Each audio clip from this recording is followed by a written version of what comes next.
Hello বন্ধুরা, মাকালডি গ্রামের YouTube চ্যানেলের পক্ষ থেকে আপনাদের সকলকে স্বাগত জানাচ্ছি।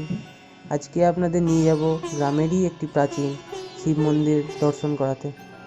চলুন আজকে দেখে নেওয়া যাক এই শিব মন্দিরে কী কী রয়েছে, ইতিবৃত্তান্ত, এই ইতিহাস কোথায়, সব কিছু একটু দেখে নেওয়া যাক। চলুন দেখা যাক।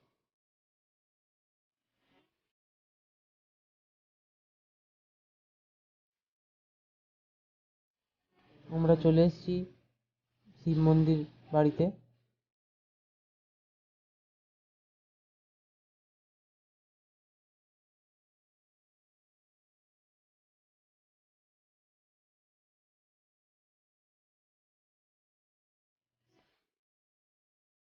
শিব মন্দিরে চলুন দেখে নেওয়া যাক শিব মন্দির। এখানে প্রতিদিনই নিত্য সেবা হয়। গ্রামেরই এক ব্রাহ্মণ প্রতিদিন নিত্য সেবায় যুক্ত আছেন। এখন হয়তো পুজো হচ্ছে, চলুন দেখে নেওয়া যাক। হ্যাঁ, আপনারা দেখতে পাচ্ছেন এখানে নিত্য সেবা হচ্ছে মহাদেবের।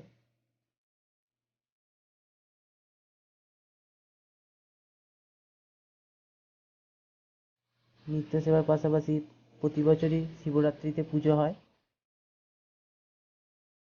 গ্রামের সবাই পুজো দেন এখানে। ইনি যে ব্রাহ্মণকে দেখছেন, ইনি আমাদের গ্রামেরই ব্রাহ্মণ। ইনি নিত্য সেবা করেন প্রতিদিন। মহাদেবের নিত্য সেবা হয়। আপনাদের আরও একবার জানিয়ে রাখি, এই শিব মন্দিরটা বহু প্রাচীন। যাদের বাড়িতে শিব মন্দির তারাই সেবার সাথে যুক্ত আছে। প্রতিদিনই নিত্য সেবা হয়। আপনাদের পরে দেখাবো, ওনারই সাক্ষাৎকার আপনাদের দেব। উনি আপনাদের আরও ভালো হয়তো বলবেন।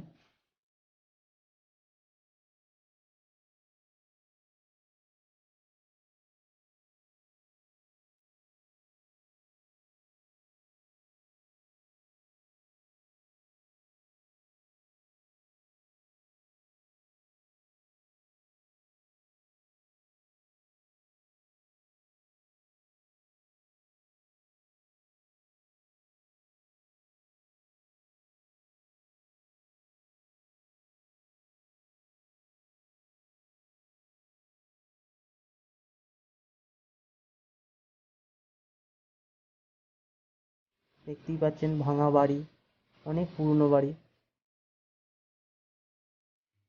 এবং বাড়িটার আপনার আরও কিছু দৃশ্য দেখাবো। অনেক অংশই ভেঙে গেছে বাড়িটি। বহু প্রাচীন বাড়ি, দেখতেই পাচ্ছেন অনেক দেয়াল খসে গেছে।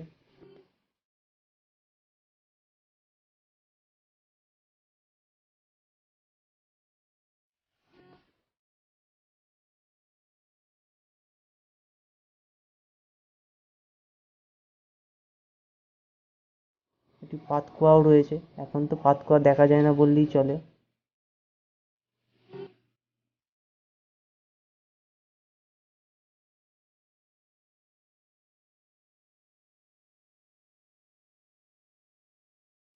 দেখুন দেয়াল থেকে অশ্বত্থ গাছও বেরিয়েছে, মানে বুঝতেই পারছেন কতটা প্রাচীন।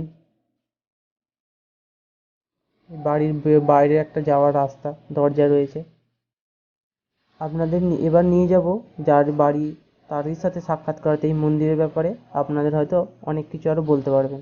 দেখছি এই ইয়ে, তারপরে থেকে আমরা মজা করি। কত সালে তো বলতে পারবো না, কুন্ডু বাড়ির জানি, একটা ভালো দৃশ্য দেখলেন। দাদু জানি, কিন্তু কত সালে ফুল পড়েছে আর দৃশ্য সচরাচর খুব কমই দেখতে আর পাওয়া যায়।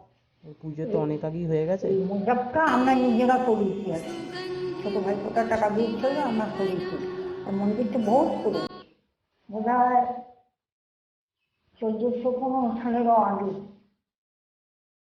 26-27 সালের হতে পারে।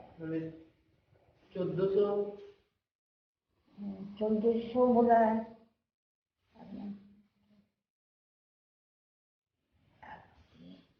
দাদু বলতে পারে। আচ্ছা, তাও মোটামুটি 100 বছরের, 200 পেরিয়ে গেছে। 200 বছরের বেশি। ঠিক আছে, হলো নাকি আরো নিতে হবে?